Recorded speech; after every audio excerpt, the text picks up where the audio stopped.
Think and Grow Rich. Lesson 4, Auto Suggestions. Third step towards it is auto suggestion is a term which applies to all suggestions and all self administered stimuli which reaches one's mind through the five senses.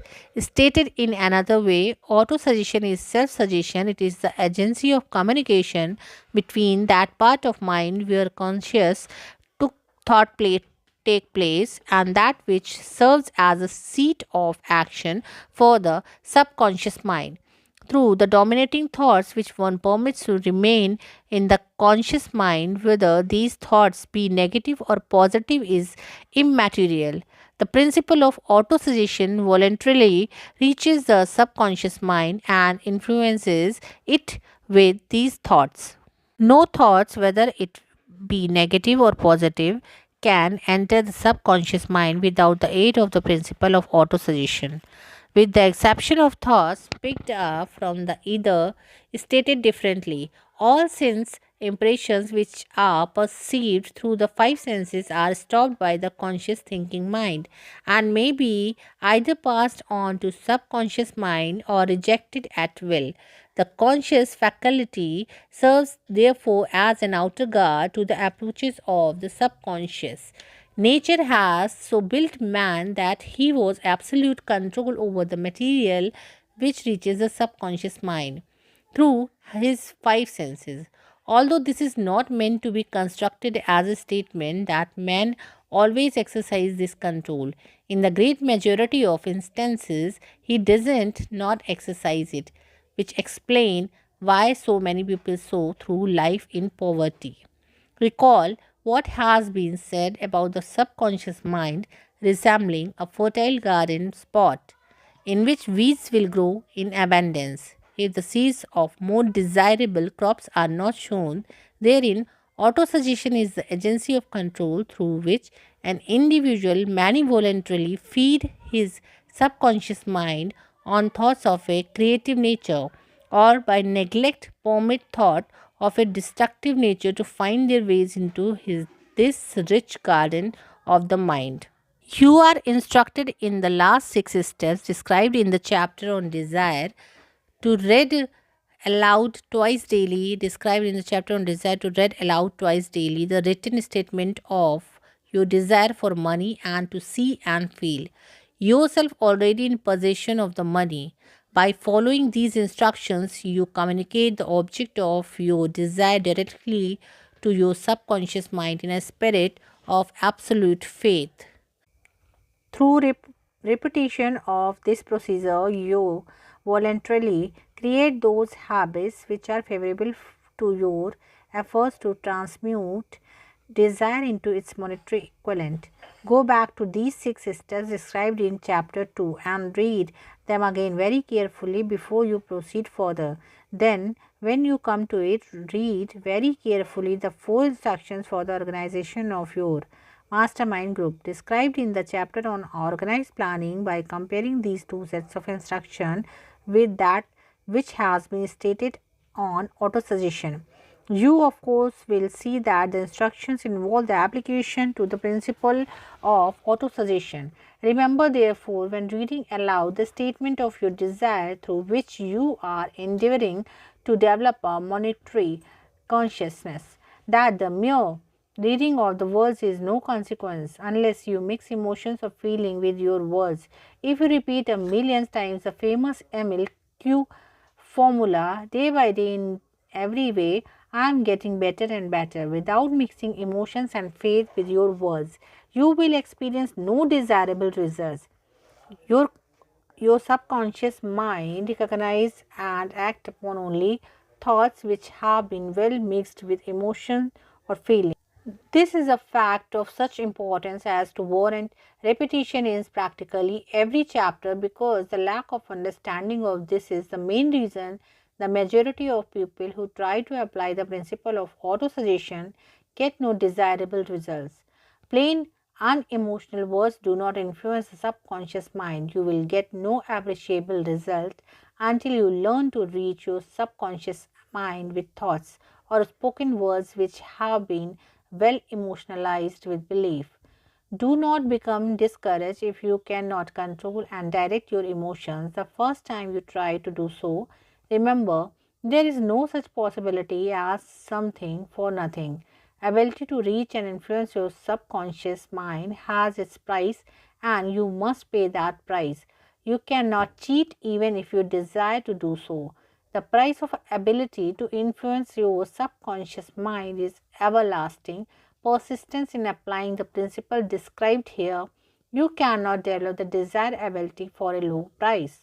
You and you alone must decide whether or not the reward for which you are striving, the money consciousness, is worth the price you must pay for it in efforts.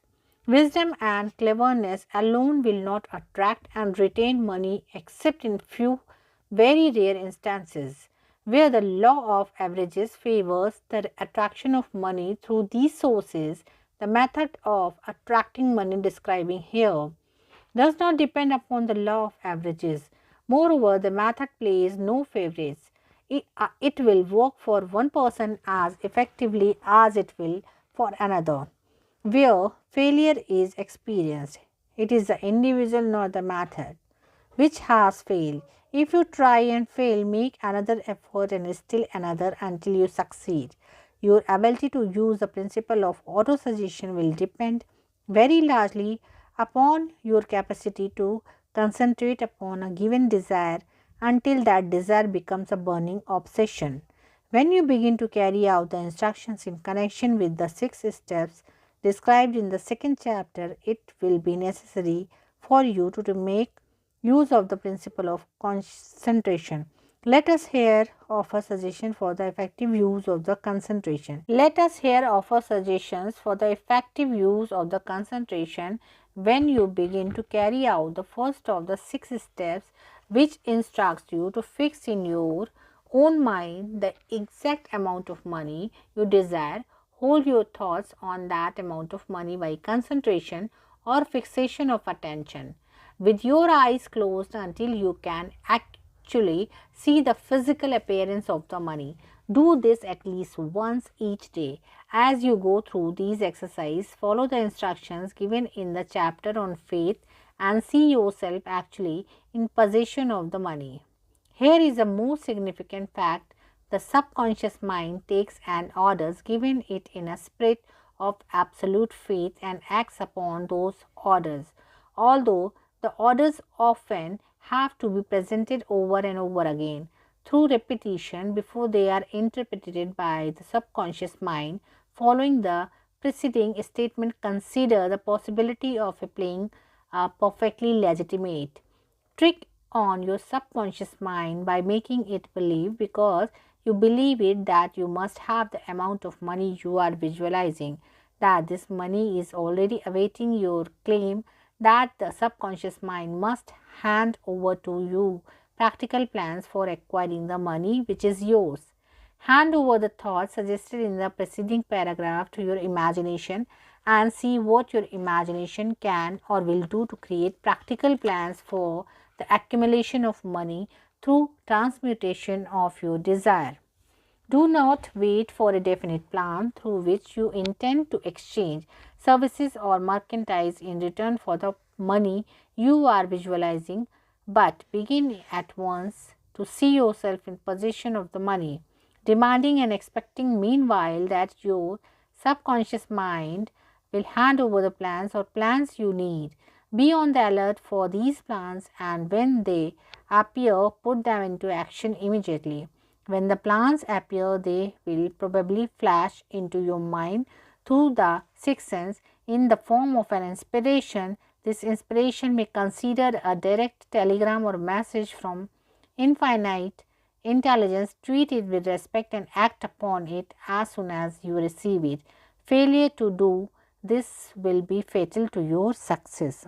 In the fourth of the 6 steps, you were instructed to create a definite plan for carrying out your desire and begin at once to put this plan into action. You should follow these instructions in the manner of described in preceding paragraph. Do not trust to your reason when creating your plan for accumulating money through the transmutation of desire. Your reason is faulty. Moreover, your reasoning faculty may be lazy, and if you depend entirely upon it to serve you, it may disappoint you. When visualizing the money you intend to accumulate with closed eyes, see yourself rendering the service or delivering the merchandise you intend to give in return for this money. This is important. Summary of instructions. The fact that you are reading this book is an indication that you earnestly seek knowledge. It is also an indication that you are a student of these subjects. If you are only a student, there is a chance that you may learn much that you didn't know, but you will learn only by assuming an attitude of humility. If you choose to follow some of the instructions but neglect or refuse to follow others, you will fail. To get satisfactory result, you must follow all instructions in the spirit of faith. The instructions given in the connection with the 6 steps in the second chapter will now be summarized and blended with the principles covered by this chapter as follows. Go into some quiet spot, preferably in bed at time, where you will not be disturbed or interrupted. Close your eyes and repeat aloud so you may hear your own words the written statement of the amount of money you intend to accumulate, the time limit for its accumulation, and description of the service or merchandise you intend to give in return for the money. As you carry out these instructions, see yourself already in possession of the money. For example, suppose that you intend to accumulate $50,000 by the 1st of January, 5 years hence, that you intend to give personal services in return for the money. In the capacity of a salesman, your written statement of your purpose should be similar to the following. By the first day of January 19, I will have in my possession $50,000, which will come to me in various amounts from time to time during the interim. In return for this money, I will give the most efficient service of which I am capable, rendering the fullest possible quantity and the best possible quantity of service in the capacity of salesman of describe the service or merchandise you intend to sell. I believe that I will have the money in my possession. My faith is too strong that I can now see this money before my eyes. I can touch it with my hands. It is now awaiting transfer to me at the time, and in the proportion that I deliver the service I intend to render in return for it. I am awaiting a plan by which to accumulate this money, and I will follow that plan when it is received. Second, repeat this program night and morning until you can see in your imagination the money you intend to accumulate. Third, place a written copy of your statement where you can see it night and morning and read it just before retiring and upon arising until it has been memorized. Remember, as you carry out these instructions, that you are applying the principle of autosuggestion. For the purpose of giving order to your subconscious mind, remember also that your subconscious mind will act only upon instructions which you are emotionalized and handed over to it, and with feelings. Faith is the strongest and most productive of the emotions. Follow the instructions given in the chapter on faith. These instructions may at first seem abstract. Do not let this disturb you. Follow the instructions no matter how abstract or impractical they may at first appear to be. The time will soon come, if you do as you have been instructed in spirit as well as in act, when a whole new universe of power will unfold to you. Skepticism in connection with all new ideas is characteristics of all human beings. But if you follow the instructions outlined, your skepticism will soon be replaced by belief, and this is in turn will soon become crystallized into absolute faith. Then you will have arrived at the point where you may truly say, I am the master of my fate, I am the captain of my soul.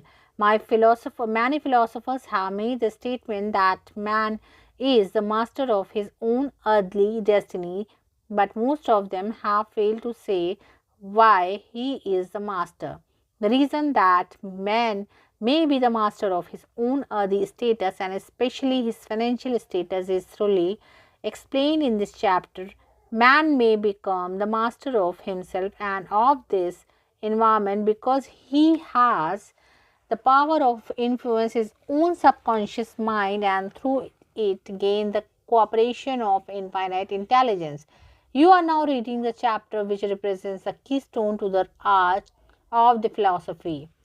The instructions contained in this chapter must be understood and applied with persistence if you succeed in transmuting desire into money. The actual performance of transmuting desire into money involves the use of autosuggestion as an agency by which one may reach and influence the subconscious mind. The other principles are simply tools with which to apply autosuggestion. Keep this thought in mind, and you will all times be conscious of the important part of the principle of autosuggestion is to play in your efforts to accumulate money through the methods described in this book. Carry out these instructions as though you were a small child.